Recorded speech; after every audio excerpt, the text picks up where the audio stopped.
Hello, guys. So this is Ashim, and today I wanted to talk about my first UPSC mains experience. So ये मेरा पहला attempt है और उसमें मेरा ये पहला मेंस था, and I just wanted to talk about my experience in general regarding the center, the exams, and everything in between. तो देखिए, starting with the center itself. देखो यार, आपका सेंटर कैसा भी हो सकता है ना. It could be a good college, good government college, या फिर प्राइवेट जैसा भी, या it could be a very very bad government school like mine was. तो मुझे एक गवर्नमेंट स्कूल मिला था in a different city, and it was very very bad. एकदम सरकारी सरकारी स्कूल था वो. तो you need to keep that in mind. मैं ये इसलिए शेयर कर रहा हूँ ना, क्योंकि अपन घर पे अपनी अच्छी सी टेबल, अच्छी सी कुर्सी पे बैठ के प्रैक्टिस करते हैं, एसी या कूलर या फ़ैन जो भी. मेरा जो सेंटर था ना, वहाँ पे there was not a single bench in my room which was not shaky. The fan was very bad, तो गर्मी ह्यूमिडिटी बहुत लग रही थी. हर बेंच ना ऐसा पूरा एकदम रफ था उसका सरफेस. मेरे एल्बो पे एक्चुअली में ब्रूज पड़ गया था लिखते लिखते. अपन ऐसा एल्बो को ऐसा बेंच पे रख के लिखते हैं ना, तो उस वजह से. तो ये सब चीज़ें you need to keep in mind. It was also raining, and the centre people asked us to keep our bags completely outside, like सड़क के किनारे. So you are also scared for your belongings. कुछ लोग iPads लेके आए थे, उनकी फटी पड़ी थी कि भाई मेरा आईपैड का क्या होगा. So things like that. So you need to keep that in mind. मैं ये भी चीज़ बोलूँगा कि यार, एक राइटिंग पैड जो क्लिप पैड होता है, क्लिप बोर्ड होता है, उसके साथ आई थिंक मैं भी नेक्स्ट ईयर अगर मुझे देना पड़े, so I practise with it, and you should as well.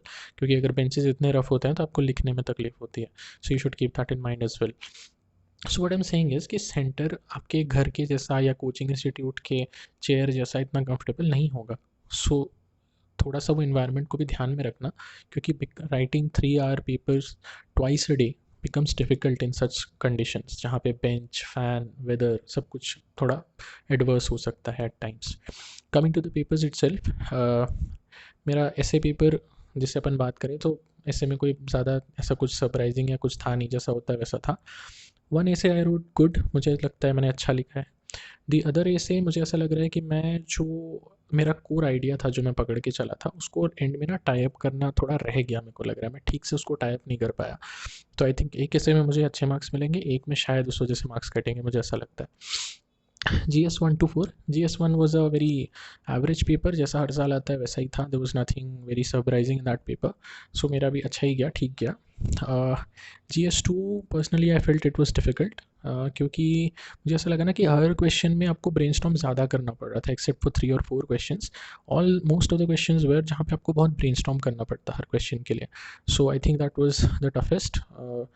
GS 3 was surprisingly felt very easy. It felt easy क्योंकि काफ़ी प्रेडिक्टेबल था. जो ऐसे स्टैटिक्स से या फिर जो इवन करंट चीज़ें थी, वो काफ़ी एक्सपेक्टेड चीज़ें थी जो आई थी, और काफ़ी स्ट्रेट फॉरवर्ड क्वेश्चंस लगे मुझे. So it went well. उससे मुझे काफ़ी डर था, but it went well, so I am happy. GS 4 again was not surprising in any way, but I think वो पहले के ऐसे और फिर 3 GS के पेपर्स, उस दिन शाम को लास्ट GS 4 होता है, तो वो लगातार उतना फैटीग था या क्या था, maybe paper was lengthy, I am not sure. But उसको मेरे को कंप्लीट करने में काफ़ी एफर्ट लगा. I did complete the paper. In fact I finished all my papers in well within time. हर चीज़ का पेपर कंप्लीट करने के बाद मेरे पास 3-4 मिनट आराम से बच रहे थे, जहाँ मैं अंडरलाइन कर रहा था बैठ के आंसर्स के इंपॉर्टेंट पॉइंट्स. बट GS 4 में मुझे सबसे ज़्यादा मैंने स्ट्रगल किया उसको कंप्लीट करने में. So that was one thing. But again GS 4 was not surprise. फिर लैंग्वेज के पेपर तो आपके लैंग्वेज हैं, हम चाहते हो लिख के आ जाते हो, there's nothing to talk about. Optional मेरा सोशियोलॉजी है, and it went well. Paper 1 was very good, paper 2 was just good. So I hope अच्छे मार्क्स भी आ जाए, बिकॉज ऑप्शनल में जैसा लोग बोलते हैं कि like you can get to say 230 240, but उसके ऊपर जाना is not very easy. So I hope I get good marks. मुझे ऐसा लगा पर्सनली, सोशियोलॉजी का पेपर जो था ना, इट वाज, उसमें स्पेसिफिक क्वेश्चंस इस बार बहुत कम लगे मुझे comparatively. I could be wrong, again this was my first mains, but मुझे ऐसा लगा कि स्पेसिफिक क्वेश्चंस कम थे and broad overarching topics ज़्यादा थे. और हाँ, 20 मार्क्स के लिए again there were only 3 pages in the optional paper of sociology. So you had to make your answers like, अब वो आप पे डिपेंड करता है आप कितने उसमें कंसाइज वे में एक ओवर आर्चिंग टॉपिक को कैसे समराइज कर पाते हो, है ना. So this was the thing. So the purpose of my making this video was primarily to tell other aspirants. आप देखो, पढ़ाई आप साल भर करते हो, ठीक है, वो आपने अच्छे से की है।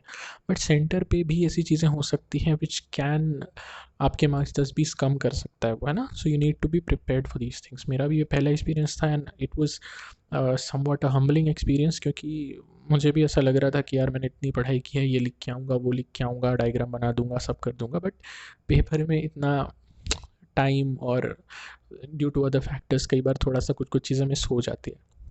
एक इंपॉर्टेंट चीज़ बोलना चाहूँगा कि जैसे GS 1 और 2 के बीच में 2.5 घंटे का ब्रेक होता है, 3 और 4 के बीच में सेम, और आपके ऑप्शनल के बीच में सेम। सो यार try to just calm yourself down in those 2 hours, 2.5 hours. क्योंकि यार अगर आप अब वो आप जैसे भी करते हो, आपको किसी से बात करके अच्छा लगता है या शांति में रह के अच्छा लगता है, जैसा भी है, क्योंकि यार 3 घंटे आप पहले लिख के आ रहे हो, आपको फिर 3 घंटे लिखना है, so it's not easy, it becomes very difficult, है ना? तो it's good that you prepare yourself for the next 3 hours in those 2 hours in the break. तो वो काफ़ी इंपॉर्टेंट है। आप वहाँ पे खाओ नहीं खाओ आपकी मर्ज़ी है, वो आपको जैसा भी कंफर्टेबल लगता है, वो मैं आपको नहीं बता सकता। पर्सनली मैं तो अच्छे से खाता था, मैं अपना नॉर्मल लंच करता था, थोड़ा जल्दी जल्दी करता था बट करता था, और मैं थोड़ा अकेले में बैठता था जाके, because that is how I was able to mentally prepare myself for the next 3 hours. तो यार all in all in short यही बोलूँगा कि इन सब चीज़ों के लिए ना mentally as well as physically prepared रहना, ठीक है? Because it's also a very physical endurance का गेम। इट्स नॉट जस्ट अबाउट आपने क्या पढ़ा है साल भर, it's also about how much you can reproduce on the paper in those 3 hours. और वो ईजी नहीं होता लगातार 2 बार करना in the same day. So be physically and mentally prepared for these things, क्योंकि सेंटर पे भी कुछ चीज़ें ऊपर नीचे हो सकती हैं थोड़ा बहुत।